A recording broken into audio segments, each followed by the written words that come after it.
you cool, epic, and awesome listeners, welcome back.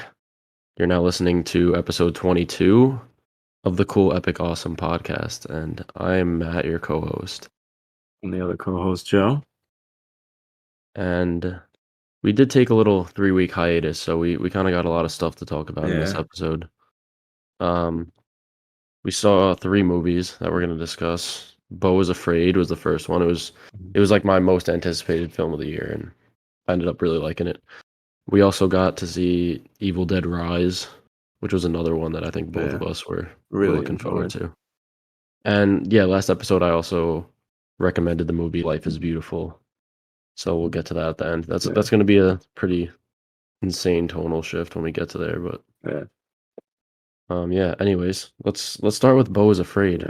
I feel like you should start this off because let me try to give a synopsis, even though it's a very hard and complicated film to tackle. So it's basically about this dude named Beau, who's just like a very like paranoid and anxious person. He lives by himself in some unnamed city, some apartment. But you could tell, I'll get into it more when we talk about it. Like the film is not really set in reality as we would understand it. It's definitely like someone's perception of reality. Yeah, so it basically follows his journey to go to his mother's funeral and how his anxiety shapes how he like approaches life and how he views the world. But it's just a very, very out there and strange movie, and that's why it has been getting such mixed critical and audience reviews. I love the movie. I thought that it was willing to take a lot of risks, and it was very innovative. It was different. Definitely different. Yeah, it's just not like some typical by the books movie. It was just completely out there. But I understand like why people didn't like it. Like I wasn't as big of a fan. I mean, I can still appreciate like Joaquin Phoenix did a fantastic job in the movie, and Matt, I'm sure you could attest to that. But just I feel like there's just so much going on. Like I really can't even explain what the movie's about. And there's just so many things in the movie that I saw that I just have like didn't make any sense to me. I mean, I'm sure you have you enjoyed it more, so I'm sure you have a better understanding of what those scenes meant because I like a lot of them I took away like nothing from. Mm-hmm. Can you think of one quick or like I'm thinking of, like specifically towards the end where like he's having sex with the girl from like his childhood. Mm-hmm. And like whatever, like he thinks he's gonna die and then he doesn't die. But then the girl just like fucking I don't know how she just like dies on top of him. With like no explanation whatsoever. Yeah, she didn't And like not only they did didn't she like die, but like she just like turned into a statue or I something. think it was like it was alluded that she was dead. Because they were like No, yeah, I'm just saying it wasn't like her body went like limp. Like she for some reason her character like got paralyzed into like it was really weird. Yeah, I actually don't understand that part. I can't even lie. But yeah, there are a lot of strange things. I know what one question you might have is the giant penis monster thing. Which honestly, like that was I thought that I know it's like I didn't understand it, but I thought that was cool how they did like a huge like practical effect giant penis monster. Yeah, I remember seeing a rumor about that on Twitter like a while ago. I think what that was getting at was like, so you know how he has the attic. Remember he has there's a scene where he talks about how he has this recurring dream of him being younger, and he sees like a different version of himself. That stood up to his mother get locked up in the attic. It was like a confident like version of himself, and the mother like locked that version of him up in the attic.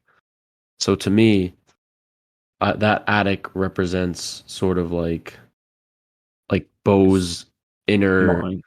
Like some part of like his personality, that pieces of him that his mother suppressed or like locked up there. So like there's the version of him that stood up to his mother and was confident. That version's locked away, and that's why he's so anxious. He does has no confidence Yeah. because of his mother, really. So I thought the penis monster was representing like his sexual urges or desires, or like just him having sex in general, because of what his mom said. She mentions that his father died while having sex from a heart attack, and Yeah. that the same thing has happened to all of like his grandfather and the grandfather before that, which like I'm pretty sure is bullshit. Yeah. Um, Because didn't like he say the dad was alive? Like somebody told him. yeah, yeah, there it is implied that his father actually was alive. I forget who told him that, but yeah, I think like that monster represented like his his sexual urges like being locked away, like his mother locked that away because she told him that he was gonna die if he ever had sex, which like Yeah. wasn't true because he has sex and survives. Yeah. So that's what I took away from that. Although I could be reading it completely wrong, and it could I just mean, mean nothing. that at least makes a little, because I honestly had like no idea like what that meant. At least that makes a little more sense to me. Yeah. I think also because it's an Ari Aster film and you look at his filmography, he has Hereditary and Midsommar, which are both like very dark horror thriller kind of Yeah. films. But this movie, I expected a horror or like something it was creepy at points, but it really is a comedy. It's more, yeah, it's like a dark comedy. Yeah. And I thought it was like hilarious. I loved it. I was laughing the whole time in the theater. Um, Yeah. I saw it with one of my friends and we were like, I went to I forgot to mention this, but I went to like an early screening and I got to Oh see yeah, it in you were telling me. I got to see it in IMAX, which was pretty cool. Yeah. Um, but yeah, and since we went to like an early screening, as we left, they like gave us these pamphlets to like go online and like fill out a survey that's going back to like the filmmakers of what we thought, which was like Oh pretty really? cool. Yeah, it was pretty cool. Um, but yeah, you could sort of like when you went on the to fill out the thing, you could see like what other people had said about it, and everyone was like, it's very confusing, and like they couldn't tell Yeah. what the fuck was going on, and yeah, so you're not alone in being confused. But did you think the Yeah. movie was like funny, or did you? Um, I mean, like I thought it was. I didn't laugh. I wasn't like laughing hysterically the whole time, but I thought it was funny. Like it wasn't, it wasn't like the funniest movie I've ever seen, but objectively it was funny. Yeah, I thought the just the absurdity of everything Yeah. was really funny. How like Beau interacts with like girls and stuff, and just people in general was Yeah. funny. Like his relationship with the daughter was kind of Yeah, funny. yeah. Yeah. Like when she like forces him to smoke Yeah. weed. Yeah. Um, it also reminded me a lot of the Truman Show. I don't know if you ever seen that movie, No, but but I isn't it like the guy's stuck in a TV he's show basically? he's it's basically his character is in a TV show and all of his friends and family and everyone around him are actors and he doesn't know. So he just like lives his life and there's all these cameras and like people are just watching him the whole time. Yeah. And it kind of felt similar to that because it feels like for some reason like everyone knows what's going on in Beau's life for some reason. Yeah. Even like he like feels like the main character within his life, if that makes sense. And there's also like Yeah. there's a weird scene which I don't really understand this part either when he's in the living room and he's like watching himself on the TV. Do you remember Yeah. the character that the woman that's like taking care of him, she tells him, "Oh, like go to To this go turn on channel." 78, right? Yeah. So it's like she it's kind of like everyone's in on something that like he doesn't know about Yeah. in a way. And then he ends up like fast forwarding the channel and you could see like he sees into his future. Like you see scenes that at that point didn't happen yet. So that was a little confusing to me. Um, Yeah. but Like I feel like even from that whole like what from him being in the home that time, like that whole scene, well not scene, but that whole like section of the movie, like you can honestly take that out of the movie and it doesn't really change anything. um, I mean, I Nothing's really guess paid off. Like I just felt like that whole thing was like pointless. I The only think it was thing is just that guy like went after him. yeah, but I think it was just more to build up on this idea of like anxiety and Yeah. making the audience feel Like, feeling anxious. some like, make people feel like something's off. Yeah, and also because, like, every day it's like, "Oh, we actually can't leave today, we have to leave Yeah. tomorrow," and it's like this build up that you're starting to get anxious, like, "Come on, like, Yeah. when is he gonna leave?" You know? Yeah. There's always, like, something in the way that's stopping him from leaving. Um, Yeah. but yeah, it kinda does feel like 3 different films. Like, there's, like, the beginning Yeah. part where he's in his town, and I really enjoyed that part where it's, like, all Yeah. the, like, just how insane the town was and people, like, Yeah. just acted like it was normal, like, there was a naked guy, like, stabbing Stabbing people, people. And then, like, and he runs out of the house and the cop's, like, gonna shoot him. mhm, and, like, every yeah, the cop is like, "Please, like, don't make me do this," and Yeah, he's, he's, like, like, not doing crying. anything. Yeah. I think it all goes back to just, like, this idea of anxiety, and I think, like, Yeah. the purpose of the film is to put the audience in the eyes of or in the shoes, I should say, of someone who's riddled with an insane anxiety and, like, for them to sorta understand what it's like to live like that, Yeah. and Yeah. and obviously, like, a super, um Extreme, yeah, like, a very extreme form of it. But like that's what I think, uh, Mr. Astor was going for with the yeah. film. Because when you start to think about it like that and realize, like, okay, you're not supposed to, like, take this that seriously, then, like, the Yeah. scenes that don't make sense, you're just like, okay, like, it's not supposed to be taken literally. Um, Yeah. but yeah, I mean, I'm trying to think if I had a favorite scene. Probably a couple. Yeah. I really I liked the, like, play scene. yeah, that's my favorite scene, I was gonna say. I thought that was a really, really creative, like I love when they do, like, the live action, like, hybrid where it's like, there's still, like, practical, like, parts on it, but it's still, like, a CG background. Yeah, and I think I'm trying to think of what that meant to, like, his story, his, journey, Yeah, you that know? was another thing, like, think about, like, the whole thing with him with the kids, like, he had his 3 son what did he take away from that? Um, I think that, uh, maybe he was trying to say, like, this because you know how, like, the narrator at that point sorta, like, tells him, "Oh, you're gonna do this, you're gonna do this, you're gonna Yeah, go to this village, you're gonna have a wife, have kids." It's sorta like this guideline of, like, what it's like, what a normal person's life should be like, like, yeah, having a family, having kids, and, like, he maybe doesn't necessarily want to do that, or he just feels like he failed because he wasn't able to follow that specific journey. yeah. Um, I don't really like that's like a very basic I taking mean, but even away that, of it. even, like yeah, but even parts in the thing, like, when he's, like, going through the town, and then the town thinks he committed all those crimes, and they send him to jail. What I don't know, I just, like, I didn't understand, like, what you know? Yeah, I don't know. I don't know. Like we'd have to ask I'm Ari not yeah, himself. like, I'm not trying to, like, I'm like, you know, Yeah, I get what you're saying. like, I I'm not just trying to like shit on the film, I'm just, like, generally curious. um, dude, I don't know. I actually don't know. Like I don't Yeah, know if we're gonna have to listen to like one of those yeah. Or, like, I commentaries gotta or look like a up, like, interviews with him, 'cause I feel like you yeah, have to well, get it from him to get, like, the true, like, interpretation of what you know what I mean? yeah. That's the thing. Like I understand like the general themes of the Yeah. movie, but like the more intricate, smaller parts, I don't necessarily understand everything.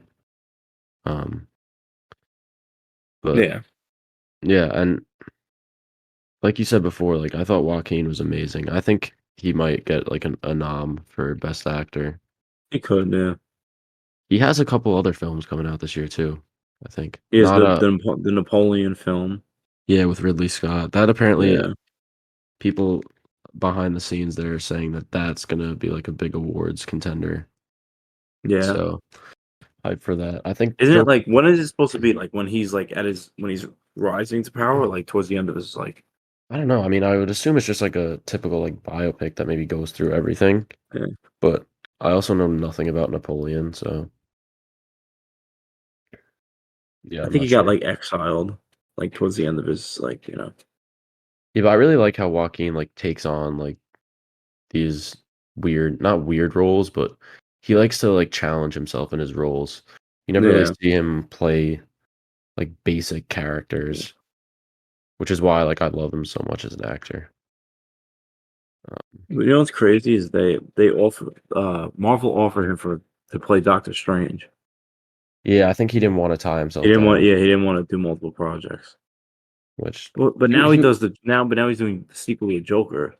yeah, but that's not like those are still kind of self-contained. Like if he had to like show up in the Avengers movies and shit, like Yeah, he wouldn't want to do that. yeah, He's like a very interesting person and like as an not even as like an actor, just in general, like as a yeah, person. He's like very conscious about like the earth and like the yeah. environment and shit. He's a what's it called?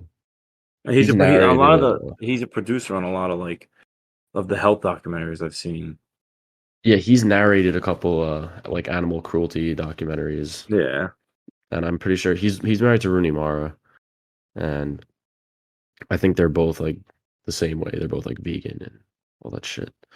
yeah, But yeah, now we're getting off topic here. yeah. Favorite character, clearly Beau. Oh yeah, I found myself relating to Beau more than I expected in some aspects. yeah, Like he's just like me, like riddled with yeah, anxiety and like scared to like talk to girls yeah, and like you know insanely weird. Like he's I don't know. I just saw myself in him a lot, you know. yeah. But other shout out to what's her face? The girl who plays not his mom, but his caretaker, I guess. Oh, She's from The she's from The Office. Office. Yeah, oh yeah, Amy Ryan. Yeah, I thought she was great. yeah. She was awesome.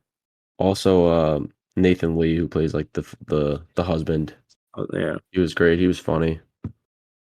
Um, one thing also I want to mention that I noticed throughout the movie is everyone like was calling Beau like honey or like sweetie the whole time. So yeah. it kind of like they were treating him as if he was a child, which was weird. I don't know if that was like something intentional, but Maybe I don't know. I definitely thought it was interesting. Yeah, that is. I didn't. I mean, now that you say it, I didn't realize that at first. Yeah. What'd you think about the flashback scenes with like the younger version of him, where he like falls in love with that I girl? like them. I kind of wanted them to explore a little bit more, Yeah, sort of see like how his mother kind of like like how he was raised. How yeah, yeah, and that for people on Twitter like were mad surprised that that actor was like a real yeah. I person. saw on like TikTok, like you came on my for you page. He's like about people. Yeah, I thought he. And when I first saw the poster, I thought it was like a De-aging thing. yeah, Yeah, he just looks just like Walk, I yeah, guess. Um, but yeah, just to talk more about the story of the film though, past how confusing it is. So when Beau finally gets to his mother's house to like go to her funeral, it turns out that she like faked her own death in order yeah, to make him show up because every time like she would ask him to like visit, he would always find some excuse. And I think yeah, that like that scene at the beginning where he gets his luggage stolen from right outside his door and his keys, I think like that didn't actually happen. I think he purposely lost the luggage just to like not have to go because of like yeah, how much anxiety he has. But we're seeing the film through Beau's eyes. So he like convinced himself that oh yeah, someone stole these just so he like wouldn't have to go. yeah. Um and yeah, it is kind of like a coping thing. It's a lot with the it goes back again to like the idea of just being anxious and Anxious. not being able to do like basic things. Like go to the store, Um get water. That was again. That wasn't like a cool scene too. yeah, when everyone just like goes in and destroys his crib. Yeah, because he has It's- that, like, and then like him with the money, with the cash. Like it was an interest. Like there was just a lot of things stressing him out in one scene. Yeah, and I feel like I was stressed out watching that beginning Yeah. part. Honestly, that might have been the most stressed I was in the movie. So I feel like those are, like, super relatable like, you know. Yeah. It's kinda like everything that could possibly go wrong for him goes Yeah. wrong, and that's, like, But, what like, that shit happens in, like, every like, you know how many times, like, I'll go to pay and, like, I'm looking for change in my pocket, and, like, you start to get like, you just naturally get anxious, you know? Yeah, yeah. Um, yeah, and again, the reason why he went there was 'cause, the pills that he was taking was like, "Do not take this without water, otherwise, like, something really bad will happen." And, like, as Yeah. soon as he takes it, of course, like, his water isn't working in his house, so he has to, like, figure out how to get water. Yeah. Um, which again is like a thing that for you notice like people who are anxious be like, "Oh, like the side effects or of this like medicine, if I like drink on it or if I do whatever on it, are gonna Yeah. be like so terrible." But like in reality, it probably wouldn't have been that big of a deal. Yeah. Uh, I'm trying to just think of other like little scenes throughout because it's Yeah. really is. It's It's yeah, first it's of all, a it's a long movie. It's 3 hours. It's like yeah, it literally kinda three I feel hours. like the last hour, like, really dragged. Like, I feel like most of the theater was sitting on their phone at that point. Yeah, I mean, personally, I didn't really feel the runtime. Excuse me. I was like pretty invested. I was entertained the entire Yeah. time. There was always something like entertaining happening in the film, Yeah. I thought. Um, but yeah, I feel like my least favorite part was when he finally gets to his mother's house, and it's sort of like the end of his journey. Just Yeah. kind of was like a little boring. I understand like when you say it started to drag. Yeah. Um, I what do you agree. think? What do you think the ending meant? That, like, he can't, like, live with his anxiety, I guess, at the end. You think he Like, he actually can't like dies? I mean, I think so. It's just weird because like it's hard to tell because obviously like that's not set in reality. Like Yeah. he's on a boat in this huge stadium where everyone's like watching. Maybe he killed it's supposed to be, like, him killing himself. I guess. That's what I took it as, like, What'd you think of like that scene though in general? Like, what do you have any idea what that was trying to say? Because I kind of have like an idea. I wow, think with just with the boat? with like him, everyone like this whole entire crowd of people watching him while he's like standing trial. I mean, I guess it was just, like I don't even know. I don't know, dude. I wanna hear your explanation. It might be a stretch, but to me that like so when he's on the boat in the it's like a SeaWorld attraction. Like he's on a boat in the Yeah. middle of like the stadium with like all these people watching, like a huge crowd of people. Yeah. And there's this announcer guy that's like going through moments in his past that maybe he might have been embarrassed of or like just like basically he's on trial. Like he was basically like Yeah. the dude was basically saying, "Oh, you're fucked up for like doing this or this or this." So, for Yeah. example, like on the big screen it showed, oh, like when you were younger, you invited your friends over and you let them like sniff through your mom's underwear or something, Oh, yeah, yeah. which is like something that probably no one should have known. Yeah. And I think that the reason why he was in that stadium and like that was being shown with like all these people watching is because of like him being anxious. He has this thought that like things that in his past that he's done that no one should know about. He thinks like, oh, these people definitely all know. They definitely Yeah. all know, and they're all like judging me for it. When in reality, like that's not the case. It's just like another thing with the like overthinking and Yeah. the anxiousness. So he's just like overthinking that all these people know like how bad of a person he is because like all this stuff that he done. When in Yeah. reality, like it's not that bad. Like it's weird, but like Yeah. it's not like he murdered someone. And What did you also, think, what? about, like, the defense attorney thing when they kill him? Like, what did you take that as? Oh, who? Like, you know how he has the defense attorney, like Oh, yeah, yeah, I forgot, and they, like he explodes on that rock. yeah.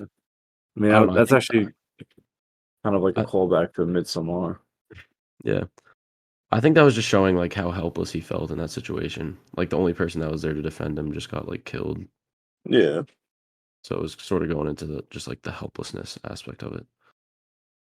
But this is Yeah. just, like, some thoughts that I've, like, taken from it, but I have no idea if I'm Yeah. correct. you know. How did it do, like, financially?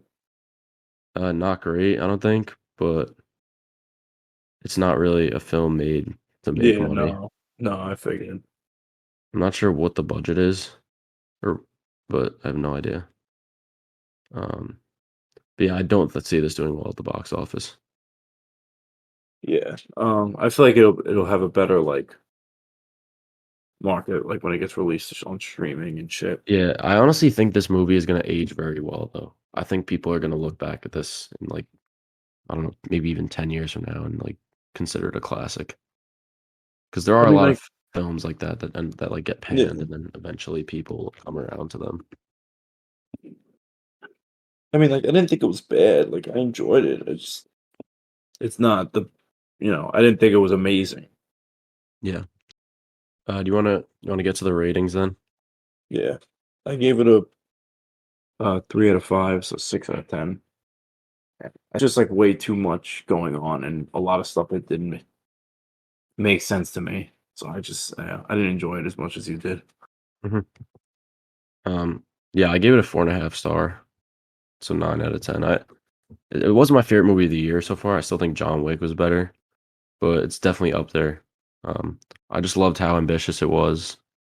Joaquin, I am a little biased because of how much I love Joaquin, but Yeah. he was phenomenal. Um, it just made me feel differently than most movies do, and I liked the surreal nature of it, and just again like how different it was. So I'm glad to like see movies like this that like there's no reason that this movie should have been made, Yeah. but it was, but like it was, you know. So I kind Now of like that idea. you've seen the, but isn't this based off, like, a short he made? Yeah, so he made a short film called Beau that follows this dude around, and it's only like 5 or 10 minutes. I think it might be on YouTube, but I know like coming up until the release of this movie, like it was very hard to find because for some reason it was getting deleted everywhere. Yeah. But yeah, it was just the short film was the same idea. It's about this dude who's just anxious and he thinks like everyone's after him, everyone's out to get him, and like just sort of Yeah. goes through like a day of him. So they took that concept and stretched it out over 3 hours. But yeah, Yeah. I think Ari Aster is one of the most unique filmmakers working Yeah. today, which is cool. So Is this your favorite movie by him? yeah, I would say so. Uh, I don't know because I Midsommar and Hereditary are two that I watched when I was like first getting into film, so I didn't really have that like appreciation at that point. Yeah. So I definitely do want to revisit them, especially Midsommar because Midsommar, yeah. I didn't know like who Florence Pugh was like when Yeah. I watched that or anything. So Yeah. yeah, Well, isn't the guy from, Fallen Order in it? Jedi Fallen Order? no, the dude who plays Adam Warlock though is in it. Oh, I was confused then. Yeah, Will Poulter. Yeah. Um, but yeah, you wanna get on to the next movie? Yeah, You could explain this one. so next, we both saw Evil Dead Rise, which, is the 5th installment in the Evil Dead franchise. Um, it's definitely the most, in terms of story, it's the most unique from the original. So in this one, it takes place in Los Angeles in, like, a really, like, rundown apartment building, and basically there's an earthquake, and, like, the people are trapped in, and, like, underneath the apartment building is like an, what is it? The Necronomicon, right? Yeah, the Necronomicon. I always pronounce Necronomicon, and this kid finds it and basically brings it up to the room, and it possesses his mom, and the mom is like basically just murdering everyone. But one thing I wanted to start off that I think is a really interesting dynamic of the film is that in all the other movies, it's usually just like a girlfriend or a boyfriend that turned, or like a random like college friend or something like that. Like in this, it's like their mom. So like it's their little mom like going after them, trying to kill them. So I thought that was like it made for like more of like a it's more of like an emotional type, not emotional, but there's more like at stake, if that makes sense. Yeah, I get what you're saying, and it's also like it's harder for them to like have to Defend just themselves. like live with the fact that oh like this is not my mom anymore. So Yeah. I'm gonna have to murder her or like try to kill her. I can't Yeah. look at this demon as my mother. Yeah. Um, so yeah, also I wouldn't say it's the most unique because like Army of Darkness is probably like way more out I there mean, than this. like in terms of the like the formula for it. Like think of, like maybe not Army of Darkness, but like for like Evil Dead, Evil Dead 2, Evil Dead, the one from 2013, like it's usually Yeah, always in the woods. Like and it's a no, it's I almost agree like a that it makes for a more unique film. That the fact that it doesn't take place in a cabin, it's like the yeah, first time you're seeing this in a more like I guess industrial setting. yeah, Another thing that was unique about it is like how much of a focus the main like Deadite girl gets yeah. compared to like the other films. The Like the the demon character usually isn't as like focused on as she was in this. yeah, like she had And she was basically a character for the whole yeah. movie. Mhm. She felt almost like like a Freddy, like Jason type of like it was like her movie, you know. Yeah, for sure. And she was fantastic. I don't know, like I thought like her portrayal of the demon was like on point. Like Yeah, it I was like thought a good blend of like her being like really creepy and then being like super like her dialogue was like that corny type of horror, you mhm. know? Yeah, and it is like it's not a comedy obviously, but there are like No. comedic aspects to it. Yeah. Like the shit that she says to like the kids Yeah. and stuff.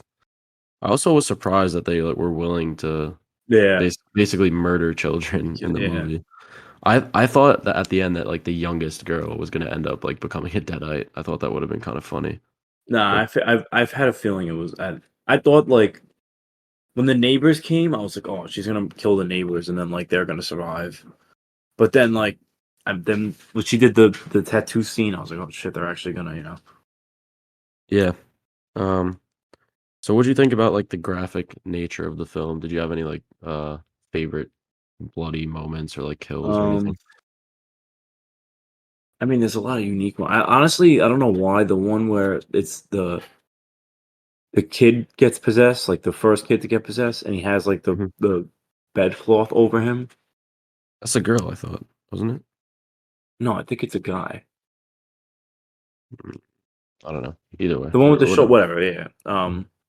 But whatever. They have the bedcloth over them, and they're holding a knife, like, and they stab the brother, like, right in the arm, and then, like I don't know, the way that it was, like, she stabbed him, it just, like, resonated with me, I don't know why. Yeah, get it. Yeah, Like, I she know went, like, what you're talking straight about. through the bicep, I don't know, it just, like I know. Yeah, it is a guy. I thought you were talking about the other girl. no, But no. yeah, I remember what you're talking about. That knife stab was Yeah. pretty brutal. I know they hyped up like the cheese grater scene a lot. Yeah, I honestly, I yeah, didn't I didn't think it think it was was that that, bad. yeah. I also thought the eating glass and you could see the shards like going down her throat was pretty bad. Yeah, I Um mean, that's it like, I kind of expected, it was like the budget wasn't, like for the budget they had, I thought they did a really good job. no, not bad. I'm saying like it was bad. Like it made me like feel sick to my Oh, stomach. oh, really? Yeah. Dude, it's like glass going down her throat and like cutting Yeah. her throat. It was fucking nasty. Um, Honestly, I thought, like, in terms of, like, goriness, like, the first remake was way gorier than this one. yeah, I actually rewatched that like So 2 I days watched ago with that my before. friends. Yeah. It's not as good of a film as this, but No, no. there's a lot more like blood and stuff in that. Yeah. Um, I'm trying to think of any other crazy scenes. I'm trying to think if I had a favorite scene now that I think about it. Um, Oh, the dude, the demon thing at the end. that was yours? I don't No, know but, how I like, felt about that I thought that was creature. awesome. I love when they, like, dive into that, like, the demonic creatures from the book, like, I think that's so cool. Yeah, and speaking about how it ends is also we should talk about the how like it Oh, begins. I know opening. the Yeah, that opening was probably was great. the best opening to honestly, any movie I've seen in a long time. I can't think of, like, a better opening than that in a while. Yeah, the title card reveal was Yeah, what people were like going crazy about on Twitter, and I think it was a great reveal. yeah. Um, one that comes to mind also is like the Babylon title reveal. I thought that one was another Oh, great yeah, that's one. another good one, yeah. Um, but yeah, so the movie starts with these people in a cabin, and one of these girls gets possessed and like kills the other two people. She like rips one of the girls' scalps off, Yeah. and then like she's in like she gets thrown into a lake and then like rises out of the water, and the title card like Evil Dead Rise like comes up from a mountain like behind her. It was just like Yeah. such a sick scene. So the whole movie, you assume that this has happened already in the past or something. But Yeah. then by the end of the movie, it turns out that the girl who was possessed also lived in that hotel, Yeah. or not hotel, but apartment The complex, apartment complex. and she was on her way to that cabin when the movie ended. So it was sort of setting up that although yes, they killed that deadite, the book is still there, and like there's still going to continue to be people getting possessed. Yeah. So I think even Bruce Campbell said, what you call it? I think he said they're gonna try to do them every like 2 to 3 years as opposed to like 10 years because this was like the 10 years between the last remake. mhm. um, how do you think I mean, Lee Cronin did as a director? honestly, if I thought it felt like Sam Raimi was directing. If you would have told me Sam Dan Raimi directed this, I would have believed you. I disagree. I think it lacked Sam Really? Raimi's touch. Yeah, it was there at some points, but it wasn't like if you rewatch like Evil Dead and Evil Dead 2, it's not going to be like even close, to Yeah, be I mean, I honest. haven't watched the I've watched them like last year. I haven't watched it in a while, but I mean, I don't know. Even like he had a lot of the He uh, produced, but it's different than him yeah, being there on set like yeah. every day and, like actually shooting the shots. It Because you definitely could try to mimic him, but you can't like get that same but I touch feel like back. there's a I feel lot of like. like shots I did enjoy, like the from the angle of like the keyhole. I thought that was like a really unique shot, Mhm. and like the one like even when like she crawls out of like the vent and then she sees behind her in the mirror, like that felt like a Sam Raimi shot. Yeah, yeah. But still, I mean, I definitely just like felt his presence missing a bit. Yeah. Not to take anything away from No, from no, from Mr. Cronin himself, but I also wanted to mention, I know before the movie came out, people were, or I don't know if people were saying it, but I think Bruce Campbell said, yeah, like I have a very small part in the movie. Like yeah, I don't know if you guys will be able to find it. I think I know what it was, and like I yeah. realized it right away. People were saying he's the guy speaking on the vinyl. But the thing is, he's not the guy. He's not the main guy speaking. But there's a dude speaking, and he's like, "Oh, we have like these books and like this and that." And then as he's talking to people, someone from the crowd is like, "Oh, like it's called the Book of the Dead for a reason." And then like I'm Yeah, pretty sure the person who said that was Bruce Campbell. It sounded exactly like him. But I haven't been able to like find any confirmation of that online, so I'm yeah. not sure.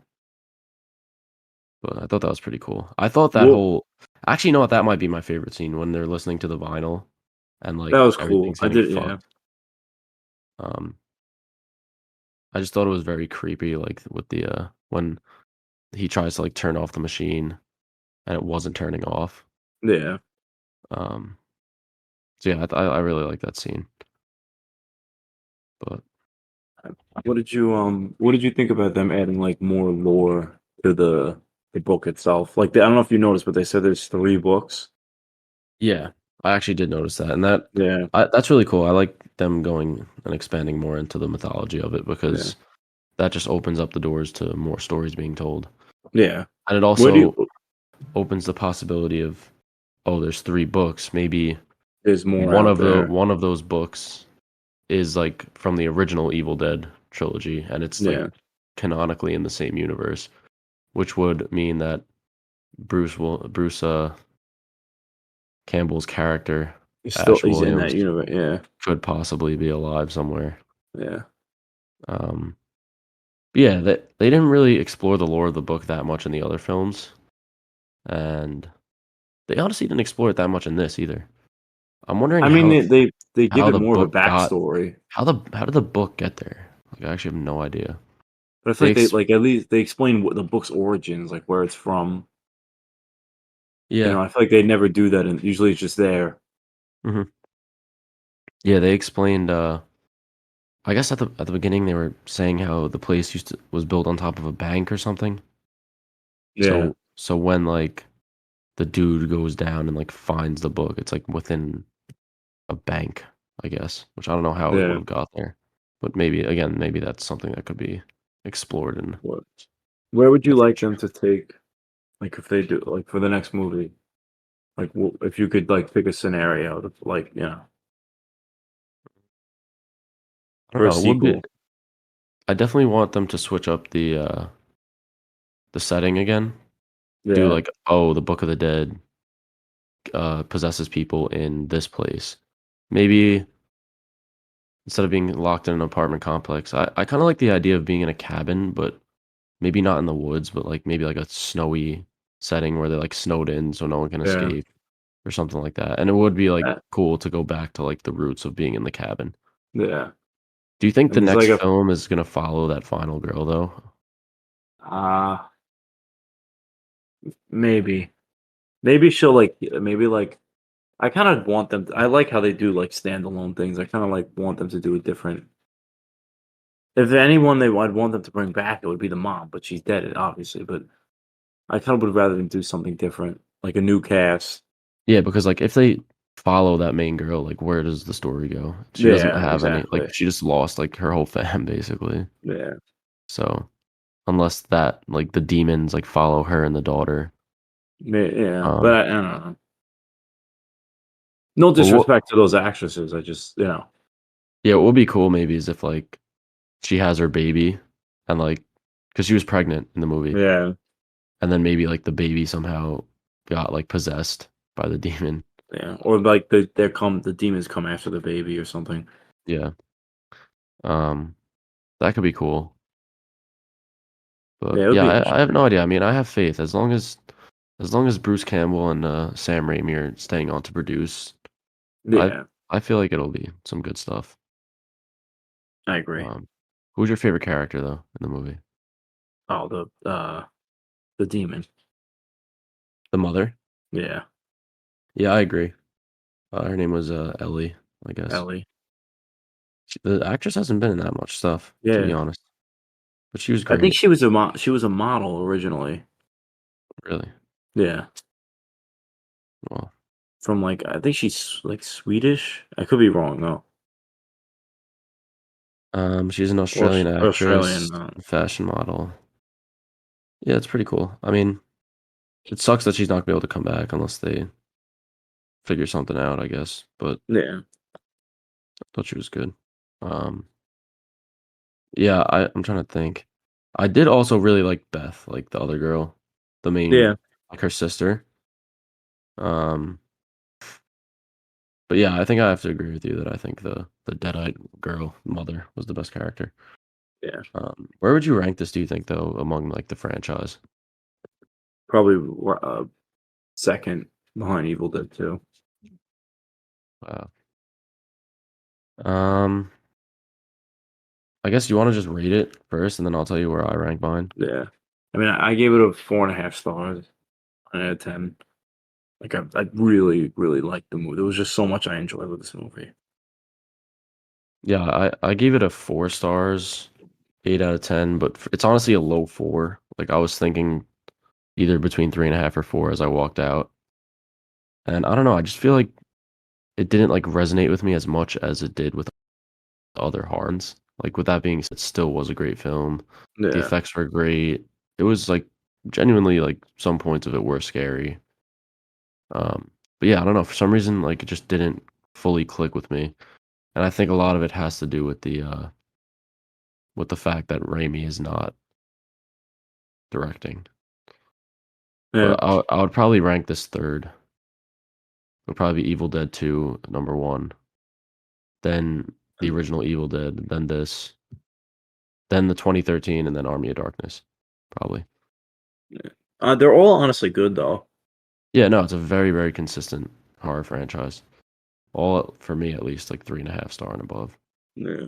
So yeah, I guess unless you have anything else you want to say about it, I guess we can move on. You know, get to the movie news. This, I mean, we have a lot this week. Yeah, there is a lot because, like I said last time, we haven't. This is our first episode in 3 weeks. Yeah, Usually we do like the 2 week thing, but do again. But been like shit going on. yeah. Um, So we could start. I think Warner Brothers had like a press conference, some sort of event where they discussed. It was at CinemaCon, right? Yeah. So they discussed a bunch of news and future stuff. One of which being that the Harry Potter series, which we had talked about, the fact that it was rumored in our last episode, it was officially confirmed, and they even gave like a logo for it. They said it's going to be like a 10-year story that's told within 7 seasons, one season for each book. No, I think they said 10 seasons. No, they said 10 years, but they said each book gets a season. I thought because I saw something that they're gonna do, like the last couple books are probably gonna take more than one season. Yeah, but I just don't know how that's gonna work because you're gonna have to lock in actors that are what, like 10 years old, Yeah. and like you're shooting instead of shooting like a movie's worth of footage for every book, you're shooting like a show's length, so it's gonna take longer. And Yeah. They're by the gonna time, they're gonna get like they're gonna get like no names. yeah, but they're gonna have to like be constantly filming this shit like for like years on Think of end. it think of it as like a Game of Thrones, Yeah, the way they shoot that. but I feel like by the time that they're filming the seventh season, like these kids are gonna be like 25 years old or something. Yeah, but they get if you're 25, how old is Harry Potter in the final film? I believe 18, Yeah, you could pull off an 18-year-old at 25. maybe. Not like they're We'll like see. 40 or 30, you know? They're still like relatively young. Yeah, we'll see. I don't know. I don't know how to feel about it. I just feel like it's too soon. Like I these agree. actors are still the actors who like played the original cast are like still relatively young and like working. So I think it would have been a better idea to maybe go back and focus on their world before like fully rebooting it. It's also gonna Yeah. have like one of the hardest shoes to fill of like any reboot. Um, but yeah, I don't know. I just feel like the series was so perfect as it was that there's really no need to just go back and touch it again. Besides for money. I mean, I'm kind of intrigued just because I'm not as huge of a Harry Potter fan as you, so like I don't have as much attachment to those characters. So I feel like I'm like cautiously optimistic. I mean, it is HBO, so Yeah, they it usually is. have, Yeah, and they're also pretty good with TV shows. we could talk about actually wait, let me mention the other TV show actually that they announced. Well, not they announced, but they gave us a trailer for the Penguin show. Oh And yeah, it actually looks really good. It looks kind of like yeah, a mafia like mob movie kind of vibe to it where yeah, it's going to have Penguin like being this crime boss and like it'll deal with all the crime that goes on like in the Gotham underworld, which is yeah, cool. Um And you could see like within the trailer, it says the next chapter in the Batman universe or yeah. whatever. So I like how they're kind of doing chapters where they'll explore like different aspects of that world. I agree. Like it does. I mean, it feels like that it's going to be the same quality as the Batman. Like it doesn't look like it took like a drop in quality because it's a straight streaming show. Yeah, for sure. And I think people will Oh watch it. yeah, Like I think it'll do well on the yeah. platform. But yeah, speaking about the platform, so there's no longer going to be an HBO Max, which is kind of Yeah. weird. It's stupid. They're gonna call it Max. Yeah, so it's basically what's the It's Warner or no, what's the other streaming service that it's combining with? Peacock? no, I think it's Discovery Plus, maybe. Yeah, okay. So Yeah, Discovery it Plus, was HBO Discovery. Had merged, right? yeah. HBO Max and Discovery Plus are merging streaming services into one, and it's just going to be called Max. No HBO branding in the name, no Warner Brothers branding in the Which name. I just like. I feel like Very stupid. like it's I don't know. They could have done like WB Max or like just But kept I feel like HBO saying Max. like HBO is known as like a quality television network. Like think about all the good TV shows they've done. So taking Yeah. HBO out of it, like it's just so stupid. Well, the reasoning that they said, which is kind of incredibly dumb in my opinion, was that they said like, yeah, we know like HBO has this higher like thought about it of that, oh, if it's HBO, it's definitely quality. Which like they Yeah, said not everything on the service is gonna be HBO quality. So they have like a separate HBO tab within Max. You're basically saying like we're gonna put bad shit on there, so we don't want people to yeah. associate that with HBO. which is just That's got to like be from HBO's. Like, I don't know. I still think it's stupid. stupid. Yeah, I agree. Um, but yeah, we'll see how they do. I'm pretty sure it's kind of expensive for streaming as far as streaming services go. What is it gonna be? I forgot the pricing, but I think it was maybe $20 a month or some shit. They announced a bunch of new shows actually. Yeah, do you remember any off the top of your head? Um, I think they're gonna do a Pennywise. No, that's Peacock. I'm sorry. They're doing a Conjuring show, I believe. Oh yes, they are doing Conjuring show. No, yeah, you're right. The Pennywise thing I thought that is was Peacock. no, that's HBO because it's Warner Brothers, Oh, oh, which as of right now, Bill Skarsgård is not returning. yeah. So I don't know But how. Oh no, actually, I saw he is now. oh really? I Yeah, don't know. But yeah, either way, like just like the streaming shit is so confusing. yeah, But I'm pretty sure if you have HBO Max, it's just gonna carry over to and just become Max, which is cool, I yeah. guess. But yeah, um, I mean, we get yep. it. Don't we have it free, like with our I cell think phone plan or something like I that? think because mom pays for HBO on like cable, it Oh, comes wow. with HBO Max, which I'm assuming it's gonna stay. I don't know, but either way, um, Let's see. yeah, I want to move on a little bit to talk I'm about some trying to. casting. I wish I could Well, find like the other shows that they announced. I forget if it was something like noteworthy. I would have wrote it down on the notes. I don't think it was anything that crazy. Like the two big Yeah, ones were the Harry Potter series and the Penguin shit. yeah. Oh, I think that maybe they're doing another Game of Thrones one. I think. Oh yes, I forgot, but I never watched Game of Thrones, so I don't really care. But I don't know. That's like one of those things that I just know I'm gonna get to eventually, but I just keep putting it off. Yeah, it's so I've watched long. like up until the second season of it, and it was like pretty good so far, but just can't get myself back into watching it.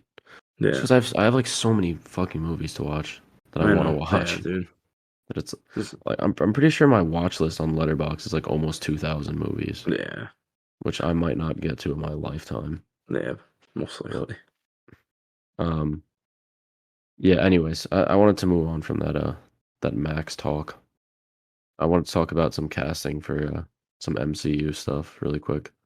Firstly, some confirmed casting was Mia Goth in Blade, Oh yeah, I forgot which is about just that. like It's such like crazy. a match made in heaven, honestly. Yeah, Apparently, she's playing Dracula's daughter. and she's gonna be So in multiple uh like projects, I believe too. it would be cool if they make her this like recurring villain for like the dark characters within Yeah, Marvel. It's also apparently it's rumored to be rated rated R, R. Yeah, I feel which like the script has to be good for her to join the project. yeah, but you Like never. I I don't think mean, I don't know. who knows? Who knows? You never really know because we don't know how much money they're throwing at her. Yeah, And you saw even fucking Christian Bale join Thor: Love and Thunder, which was like known as one of the worst written films. So you yeah, never know. that's true. So I Sorry. mean, is anyone else confirmed for the cast? I know it's obviously Mahershala Ali. There are a few other people, but no one of uh Like recognizable major, name yeah, really. But I don't know. I think her being cast in that was just like if they were like, oh, can you could pick one actor or actress that you want to be cast in Blade, like yeah, I would actually say her probably. yeah. So like her actually getting cast in it is pretty crazy. Who would you pick as Dracula? Um, I forget, wasn't there? Oh, Anthony Starr maybe. That was one that was Yeah, rumored that I heard, and I was like, damn, that would be pretty cool. yeah. Or maybe Claes Bang, the dude from the Northman, the villain in the Northman that I was hoping would play Doctor Doom, but I Okay. don't see I that mean, happening. he still could. That guy's played like a vampire before in a TV show. I think he like played Dracula already. So Oh, it'd be really? Oh, it's like okay. he's Yeah, proven that he could do it, yeah, but we'll see. I don't know if they're gonna bring in Dracula right away. They might start with like Mia Goth's character as Dracula's daughter, and then like eventually bring him into it, maybe in like a second movie or like in a yeah. future team up of those darker characters. Um, but I yeah, was that's honestly that was the most surprising casting I've seen in like Yeah, a because think long about time. what she's been in. Like, she does, like, very smaller Yeah. I and, mean, like this is like 100% her vibe though. yeah, for Like her sure. shit. And Apparently, it films next month. she's probably, like, enticed to be able to work with, Mahershala Ali as well. Yeah. I think they got in some really great writers for it as well. I think the Yeah. people The True Detective creator. yeah, which I don't know if Is, have you watched that show or no? no, but I've heard like, isn't it like really good? I've heard like shit about it. Yeah, I had a friend recommend it to me, and I usually don't watch TV, but I like watched the first episode, and I thought it was really good. I mean, it's Yeah. not like typical like TV casting. It's like Matthew McConaughey and Woody Harrelson Yeah. as the two leads. So yeah, it was weird because like I started watching it, and then they announced that Blade was getting written by the same people like right after. So that like incentivized me to like Yeah. continue to watch it. I still only am one episode in at this point, but yeah, it seems like they are getting more talented writers. Um, I think. Well, I mean, I didn't Mahershala Ali have issues with the initial script. Mhm. I know someone, what's it called? Someone got hired to rewrite the Thunderbolts, the people who did like Beef, the Netflix show. Yeah. Which I don't know So if you've watched. I watched the first episode. It's actually really good. yeah, I haven't watched it. I've heard great things though, and I'm pretty sure the dude who directed that, who was like the showrunner for that show, is also directing Thunderbolts. Yeah. So that's like a very good sign. Steven, what's his name? Yoon. Yeah, He's playing Sentry. yeah. The director and writer definitely like probably um pulled some strings to get him up there, Yeah. like campaign for him to get that role. But it's exciting. It's Yeah. exciting that they're getting decent writers to do their stuff instead of like Rick and Morty writers. Yeah. I feel like that like their Ant-Man was kind of their wake up call. Yeah, def. Because after that, you saw them start to make some changes, fire people, Yeah. hire people. Um, but yeah, I'll talk more about some maybe rumored casting instead of what's been confirmed, which is Yeah. like some Fantastic Four stuff that's been going around Twitter recently. Yeah. I don't know if you want it. You could take this over if you know So all that. we'll start with like the initial news that the first casting news that broke was and this is like been confirmed I feel like by a lot of scoopers that Adam Driver is going to be playing Mr. Fantastic, which honestly I would like to see him more as villain, but still feel like he'll crush this. And he's like an Oscar nominated actor for like a huge lead and probably going to be like trilogy and multiple like other projects. So the fact that they got him to like sign for that is pretty, impressive. Yeah, and like I just want to reiterate that this is just rumored Oh, stuff. rumors, yeah, yeah. It's not So nothing set in nothing's stone yet. confirmed, yeah, But yeah, getting Adam Driver to play that big of a role would be like huge. You get it from role, and apparently, yeah, from what the discourse was, people were saying that they had offered him the role a while back, and he declined it. And then hmm because of like changes with like rewrites and whatever, they re-offered him the role, and he's more like willing to look into it and accept it now. So another good sign that maybe yeah. it's a much better film now. They And hired the we've seen I he's think it's willing to do franchises because he was like a big part of Star Wars, you know. yeah, and Um, the guy who's writing it, I believe, was the he wrote Avatar 4, and he did something for that Avatar. I think he was like he was some like writing role with the other like the one that just came out in the third one too. So people are saying like they asked him because like the big like family dynamic in Avatar and it's yeah, Fantastic Four was like a family. mhm. Yeah. So that looks like it'll be good. Other Yeah, weird casting thing was so Mila Kunis, her name has been floating around to be cast in this movie for a while. She yeah, was seen getting dinner with the director. Um, so obviously everyone's like, oh, she's gonna play Sue Storm. But yeah. apparently it comes out that they actually were talking to her about playing the Thing. So they Well, were they said thinking of Sue Storm and the Thing. She was in like contention for both of them. they're thinking of uh gender bending the Thing. What are your thoughts on that? I mean, like, I don't have a problem with it, but I just don't understand like why. I Like, I I don't don't know. like. I mean, I I like. if they're gonna gender bend someone, I guess this is the best because they're kind of just gonna be like a CGI monster the whole time. They're basically just gonna be like Groot, essentially, like the way he looks. Like Yeah, it's not like the character's defined by like their like feminine or masculine traits. Like they're just like a I mean, giant like muscular rock. they kind of are though. They kind of are defined by their masculine traits. I would argue they're like I not mean, that obviously being not that woman can't be strong. Obviously, I know that's not the case. no, But I know, but it's not like he's like a fucking famous like bodybuilder. Like he's just like he gets hit by a fucking ray of cosmic energy and turns into a giant rock monster. Like it's not like it's just I don't know. Like I don't have a. I feel like people just use this as like an excuse to just be like super misogynistic sometimes. Like I don't think this. I don't understand why they're doing it, but like I don't like really have a problem with it. But I get like why people are like I don't know feel how they yeah, feel about it. I don't know. I even though she apparently confirmed that she's not going to be in it, she said I think you mentioned Yeah, she earlier. said that she knows who is. I guess because she like they're Yeah, I working. mean, They've worked. Yeah. but the fact that she basically admitted that yes, she knows who's in it means she's had meetings there, Yeah. which means that most likely yes, even though it's a rumor, they probably are looking at female actors to play the thing. Yeah. Which is just very strange. Like I just don't really get it. Um, Yeah. the thing has never been portrayed as female before in the comics or anything. No, it has. Really? Yeah, like I actually was like looking it up, and there's been runs in the comics where they've had like a female thing on the team. Obviously, not like super long term, like, but it's there's been it's not Ben Grimm though. It's like a different Oh, I see. cat. It's like I think she's called like She Thing. I mean, Yeah, I don't know. it's just basically like a she's just like the thing except she's just female. Basically, that's it. I don't know. We'll see. Uh, it is what it is at the end of the day. Like I'm still gonna give it Yeah. a chance. I'm not gonna be like boycotting the movie if they gender swap a character. Yeah, like I feel like if it makes sense for the story, then like I'm all for it. But like I don't understand like why, like the need for it, you know? Mhm. I agree.